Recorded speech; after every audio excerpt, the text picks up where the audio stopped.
നഗരവൽക്കരണം സംബന്ധിച്ച ചർച്ചകളും സംവാദങ്ങളും നടത്തുന്നതിനാണ് നാം ഇവിടെ ഒത്തുചേർന്നിരിക്കുന്നത്.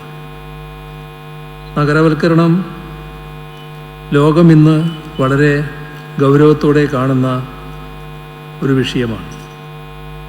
ഇന്ന് ലോക ജനസംഖ്യയുടെ 60% നഗരജനസംഖ്യയാണ് എന്നാണ് കണക്കുകൾ സൂചിപ്പിക്കുന്നത്.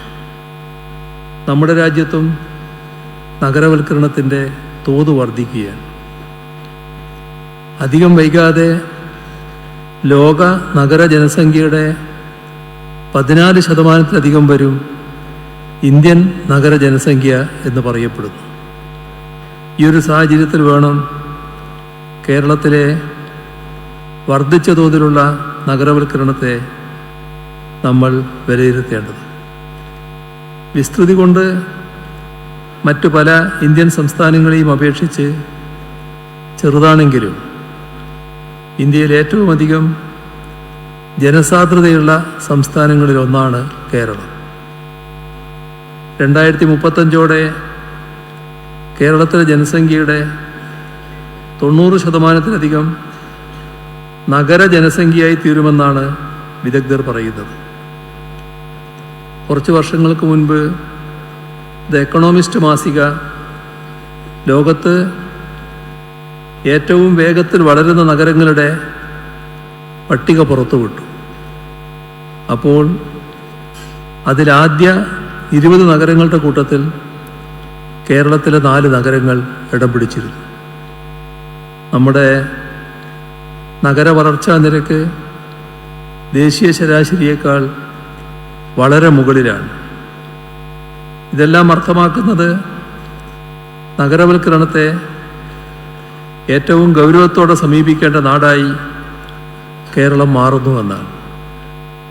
സാധാരണയായി നഗരവൽക്കരണം കടന്നു വരിക വ്യവസായവൽക്കരണത്തിൻ്റെ ഭാഗമായി ആണെന്ന് പറയാറുണ്ട്.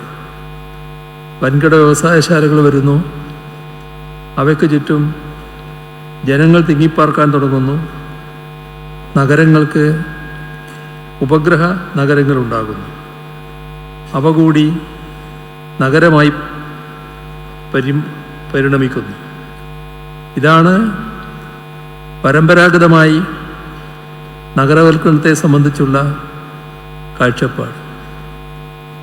എന്നാൽ കേരളത്തിൽ നഗരവൽക്കരണം സംഭവിക്കുന്നത് വ്യവസായവൽക്കരണത്തോടനുബന്ധിച്ച് മാത്രമല്ല എന്നത് നാം മനസ്സിലാക്കേണ്ടതുണ്ട്. സാമൂഹ്യവും സാമ്പത്തികവും പാരിസ്ഥിതികവുമായ ഒട്ടേറെ ഘടകങ്ങളാണ് അതിലടങ്ങിയിട്ടുള്ളത്. പരമ്പരാഗത കാലം മുതൽ വിദേശ രാജ്യങ്ങളുമായി നിലനിന്നിരുന്ന വാണിജ്യ ബന്ധം, സമാധാന അന്തരീക്ഷം, സാമൂഹ്യ ഐക്യം, വിശാലമായ തീരദേശം, ഉയർന്ന ജീവിത നിലവാരം, താരതമ്യേന മെച്ചപ്പെട്ട വരുമാന നിലവാരം, ഉയർന്ന ജീവിത സൗകര്യങ്ങളുള്ള ആഭിമുഖ്യം, കാലാവസ്ഥാ ഘടകങ്ങൾ എന്നിവയെല്ലാം അതിന് കാരണമായിട്ടുണ്ട്. കുടിയൊഴിപ്പിക്കൽ നിരോധനവും കാർഷിക ബന്ധ ബില്ലും ഭൂപരിഷ്കരണവും സാധാരണക്കാരെ ഭൂമിയുടെ അവകാശികളാക്കി. വിദ്യാഭ്യാസ രംഗത്തെ പരിഷ്കരണങ്ങൾ ജനങ്ങളെ വിദ്യാഭ്യാസമുള്ളവരാക്കി.